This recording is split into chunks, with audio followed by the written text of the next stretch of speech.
तसं पाहायला गेलं तर वांग्याचे आपण बरेच वेगवेगळे पदार्थ बनवत असतो, पण या सगळ्यांपेक्षाही वेगळा आजचा आपला हा पदार्थ असणार आहे.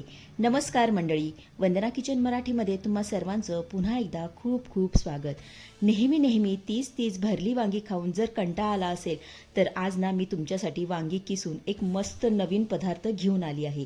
एकदा माझ्या ह्या पद्धतीने बनवला ना की नेहमीच अशाच पद्धतीने बनवाल हे मात्र नक्की. रेसिपी अतिशय सुंदर आहे, त्यामुळे व्हिडिओ कुठेही स्किप न करता अगदी शेवटपर्यंत बघत राहा. चला तर मग वेळ न घालवता आपण लगेच रेसिपीला सुरुवात करूया. त्यासाठी इथं मी ना मस्त अशी ताजी ताजी 5 ते 6 काटेरी वांगी घेतलेली आहेत. हे बघा, आता हे वांग ना आपल्याला स्वच्छ धुवून पुसून कोरडं करून घ्यायचं आहे.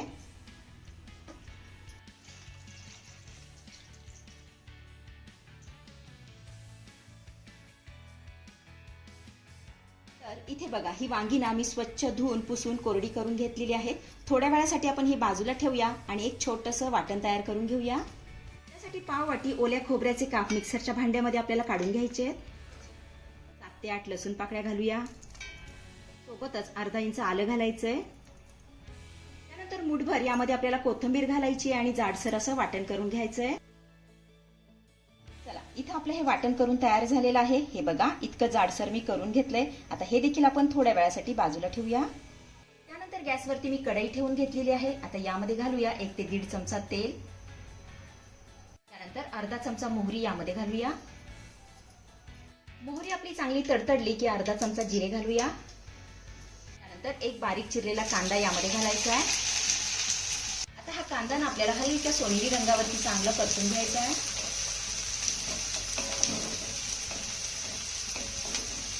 कांदा आपला चांगला परतून झाल्यानंतर यामध्ये ना आपल्याला एक चिरलेला टोमॅटो घालायचा आहे. आता हा टोमॅटो ना चांगला मऊसूत परतून घेऊया. तर इथे बघा, आपला हा टोमॅटो चांगला मऊसूत परतून झालेला आहे. आता यामध्ये ना आपण तयार केलेलं खोबऱ्याचं वाटण घालूया.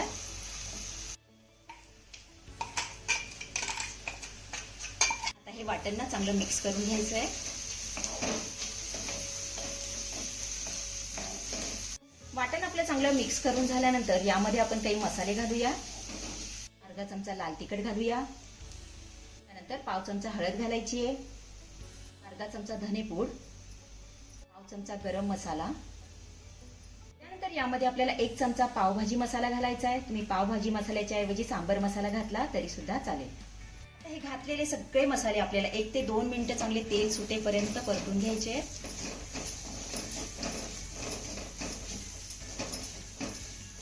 इथे तुम्ही बघू शकताय, सगळे मसाले मी छान असे तेल सुटेपर्यंत परतून घेतलेले आहेत. हे बघा, आता यामध्ये ना आपल्याला अर्धा ग्लास पाणी घालायचंय. तर इथे मी ना गरम पाण्याचा वापर करतेय. छान मिक्स करून घेऊया.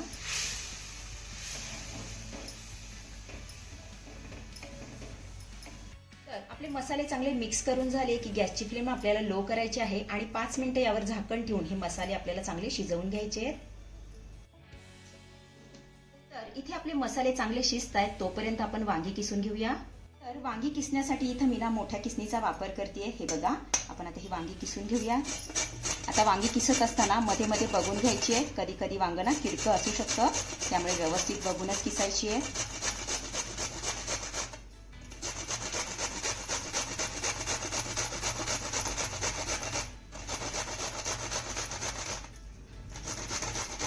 आता ही वांगी ना आपल्याला सगळ्यात शेवट किसून घ्यायची आहेत, म्हणजे वांगी जास्त काळी पडणार नाहीत.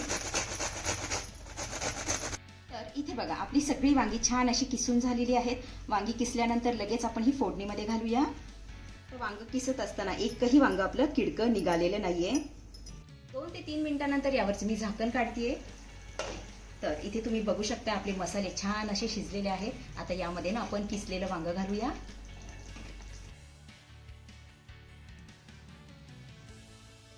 सोबतच चवीपुरतं मीठही घालूया. छान मिक्स करून घ्यायचं आहे.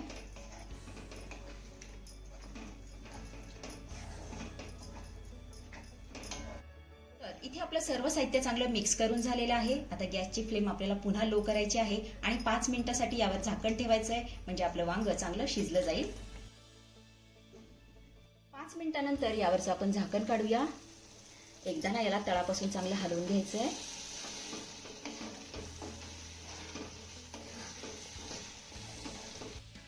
इथे बघा आपलं हे वांग ना छान असं मौसूद शिजलेलं आहे. वांग शिजायला फार वेळ लागत नाही. आता वरनं ना थोडीशी बारीक चिरलेली कोथिंबीर यामध्ये घालूया.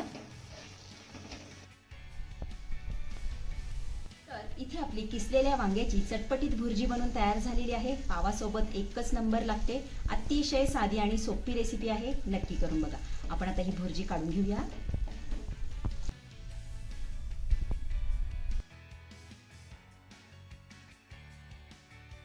तर मंडळी, कशी वाटली आजची रेसिपी? आवडली आहे का तुम्हाला? आवडली असेल तर लाईक करा, शेअर करा, सबस्क्राईब करा आणि हो, शेजारीच असलेलं घंटीचं बटन दाबून ऑलवर क्लिक करा, जेणेकरून माझ्या येणाऱ्या नवीन नवीन रेसिपींचं नोटिफिकेशन सर्वात आधी तुम्हाला दिसेल.